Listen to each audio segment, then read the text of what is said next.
Ada seorang lansia naik bus. Berdiri dengan gemetar di samping seorang wanita. Kemudian seorang ibu-ibu mengatakan, "Kamu tidak bisa memberi tempat duduk pada lansia." Si wanita berpura-pura tidak dengar.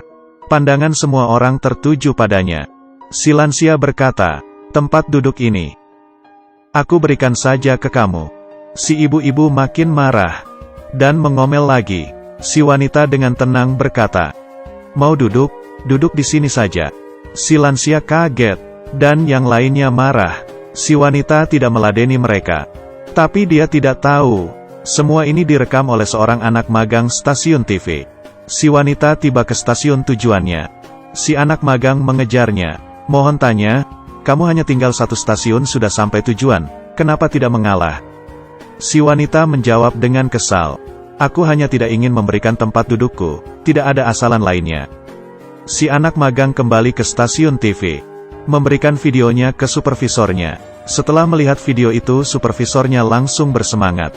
Ini pasti akan jadi berita populer. Dia segera mengatur orang. Berita utama hari ini. Dan benar, beritanya langsung populer. Di internet langsung ramai. Saat acaranya disiarkan, penghasilan dari SMS yang masuk ke stasiun TV saja sudah mencapai $130.000. Semua rekan kerja memberinya selamat. Bahkan atasannya pun memujinya. Dan berkata padanya, "Mumpung masih ramai, cepat buatkan acara topik khusus." Supervisor yang cakap bekerja langsung memanggil para ahli untuk berdebat. Bahkan berkata pada para ahli, jika ada perbedaan pendapat masing-masing, bisa langsung dibicarakan semuanya. Tidak perlu segan-segan. Kedua ahli langsung mulai mengomel dengan wajah yang gelisah. Dan benar saja, begitu acara topik ini keluar, langsung menimbulkan kontroversi. Identitas si wanita langsung ditemukan oleh orang-orang.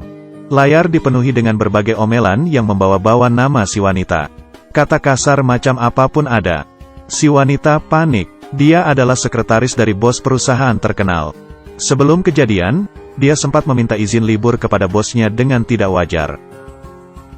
"Kamu sebelumnya tidak pernah izin libur, mari kita bicarakan setelah kamu menyelesaikan masalah ini." Si wanita berkata dengan terbata-bata, "Aku tidak bisa menunggu, aku harus izin sekarang." Bosnya langsung mengerti, ada masalah. Si wanita menjadi lemas dan mulai menangis. Melihatnya sangat kasihan, bosnya jadi makin penasaran. Ternyata si wanita butuh uang. $1 juta. Bosnya tertawa dan menopangnya berdiri. Masalah yang bisa diselesaikan dengan uang, bukanlah masalah sama sekali. Aku kasih uangnya. Lalu dia membantu si wanita menghapus air mata. Si wanita menangis terseduh-seduh. Dan langsung memeluk bosnya. Tapi di saat ini, pintu berbunyi. Istri bos datang. Si wanita mengejarnya untuk menjelaskan. Tetapi istri bosnya tidak ingin mendengarnya sama sekali. Dan bosnya menutup pintu diam-diam. Setelah berita keluar keesokan harinya, si wanita menjelaskan kepada bosnya. Kemarin suasana hatinya sedang tidak baik, makanya salah bertingkah di bus. Bosnya bilang tidak masalah, aku mengerti. Aku tetap akan memberikanmu uangnya. Tiba-tiba terpikirkan olehku, kamu tidak pernah menemaniku pergi dinas. Si wanita tidak langsung menyetujui. Dan berkata kepada bosnya, tolong beri aku izin libur 1 minggu. Bosnya menyetujui sembari tertawa. Begitu keluar, si wanita memberikan semua kunci kantor ke sekretaris kedua. Sekretaris kedua berkata di mulut, kamu kan hanya izin, bukannya tidak kembali lagi kan? Tetapi tangannya malah sembunyi-sembunyi menyimpan kuncinya. Si wanita melihatnya, tidak hanya tidak berkata apa-apa. Dia bahkan memberikan kepadanya kartu nama klien yang paling penting. Tetapi yang dia tidak ketahui adalah, setelah dia keluar, sekretaris dua yang baru saja tersenyum ramah kepadanya, mengetik dengan cepat di komputer. Ternyata dialah yang membocorkan identitas si wanita. Sekeluarnya dari kantor, si wanita bertemu dengan si anak magang. Berkata bahwa dia ingin minta maaf kepada si lansia. Dan videonya dengan cepat selesai direkam. Si anak magang buru-buru kembali ke stasiun TV mengedit videonya. Melihat hatinya si wanita sedih. Berkata, biar kakakku menemanimu. Kakaknya adalah pacar supervisornya. Dia juga tahu masalah si wanita di bus. Berkata, aku mengerti keadaanmu tidak baik. Aku belakangan ini juga tidak baik, sedang berhutang beberapa $10.000. Tidak disangka si wanita berkata, "Aku bantu kamu kembalikan hutang ini. Aku sewa kamu selama seminggu. Syaratnya hanya satu, kamu tidak boleh bilang ke siapapun tentang masalahku."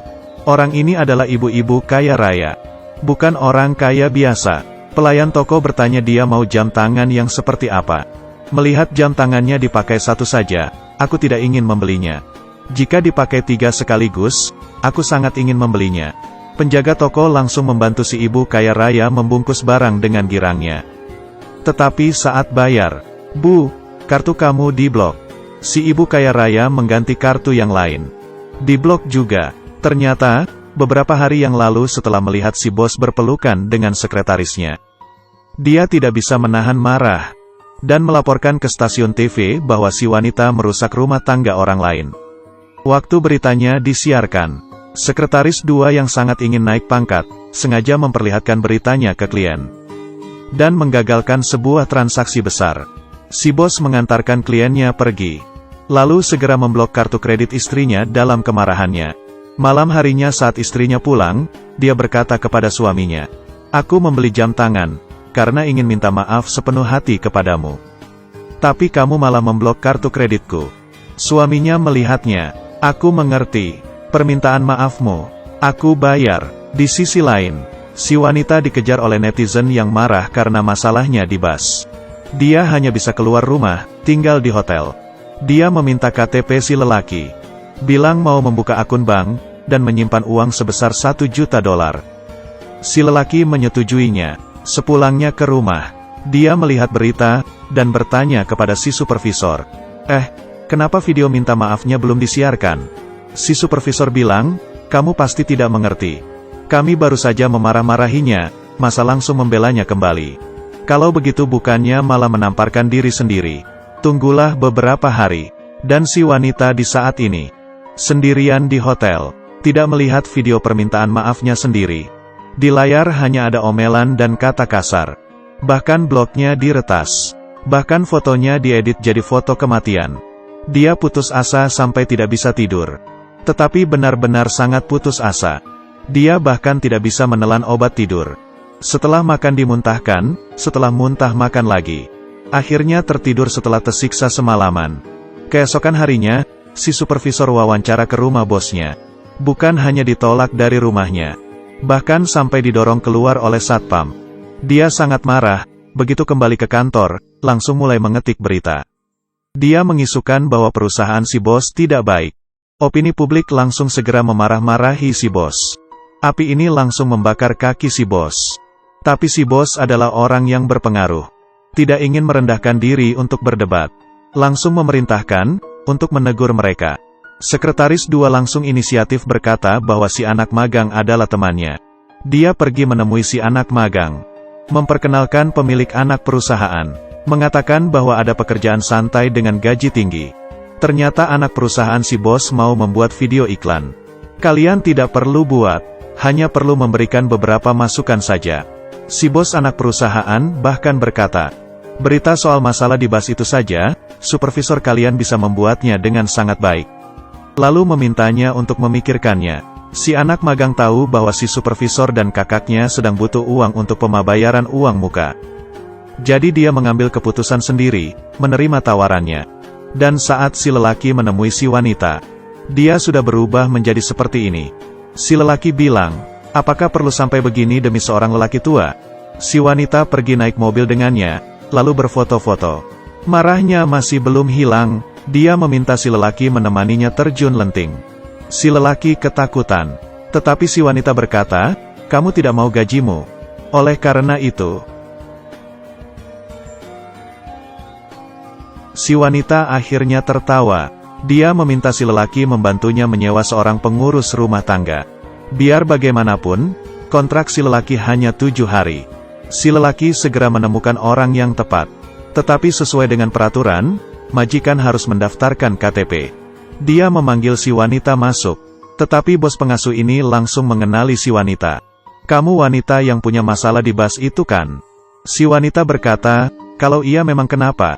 Kami tidak mampu melayanimu." Begitu keributan dimulai, di luar langsung dipenuhi oleh orang-orang dan kamera. Si wanita tidak tahan. berkata ingin berbicara berdua dengannya.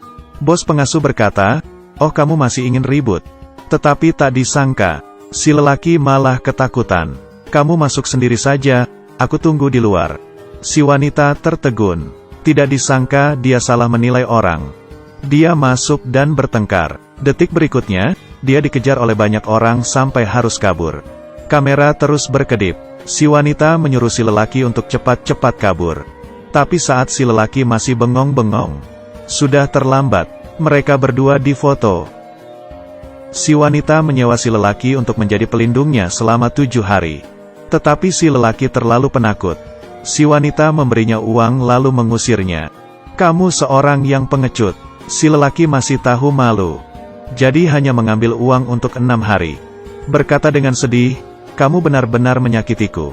Tidak disangka si wanita menghampirinya, memasukkan uangnya, kompensasi mental. Si lelaki berkata, dia tidak tenang meninggalkan wanita gila ini. Sebenarnya, dia mulai suka si wanita. Dia berkata ingin melindunginya sehari lagi. Si wanita berkata, "Baiklah. Besok kita pergi menginap ke pinggiran kota." Tetapi saat ini, foto mereka berdua sudah menyebar di internet. Langsung menimbulkan kegemparan. Setelah melihatnya, supervisor segera menelepon dan bertanya. Si lelaki panik, dan berteriak marah-marah.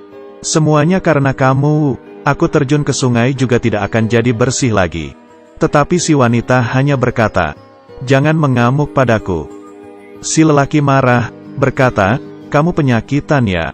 Tetapi baru saja dia berkata-kata, si wanita langsung dengan sangat sedih berkata, "Aku memang penyakitan. Kanker limfoma tingkat akhir. Kamu puas?" Ternyata, di pagi itu, dia divonis kanker limfoma tingkat akhir. Dokter berkata, 7 hari lagi bisa mulai rawat inap. Dia awalnya ingin pinjam uang $1 juta ke bosnya untuk berobat. Tetapi si wanita mencari info di internet. Tidak bisa diobati. Dan lagi dia adalah anak yatim piatu.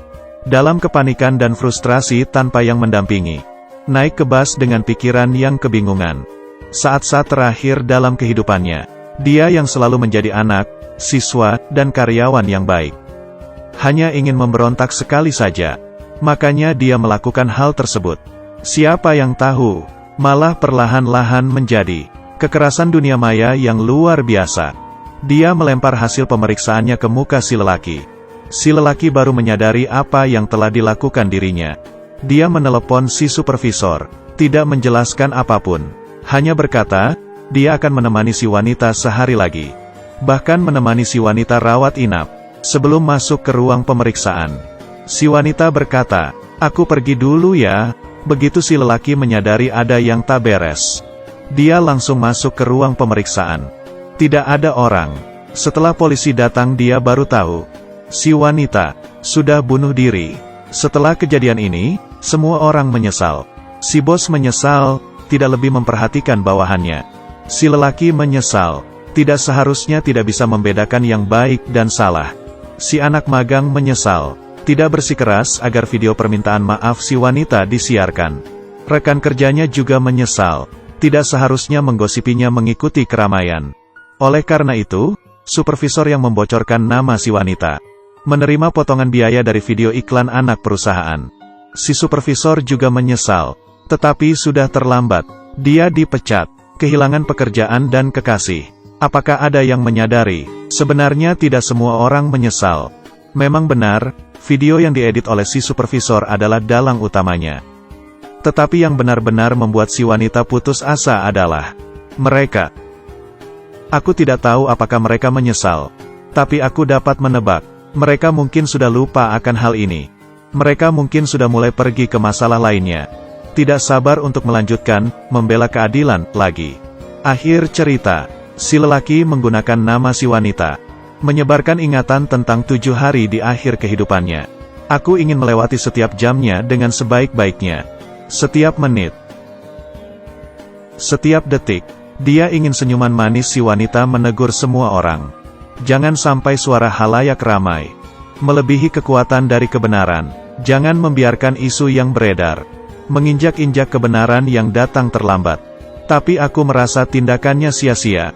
Karena dalam gelombang celaan yang ramai, Tidak akan ada yang mendengar catatan kecil ini. Lagi pula kita tahu, kenyataan tidak bisa menghindari hal nyata ini. Kamu lihat sekarang, selain orang gila, siapa lagi yang jujur? Baiklah, cerita selesai. Kalau kamu suka cerita ini, jangan lupa like-nya ya. Kita berjumpa lagi lain waktu.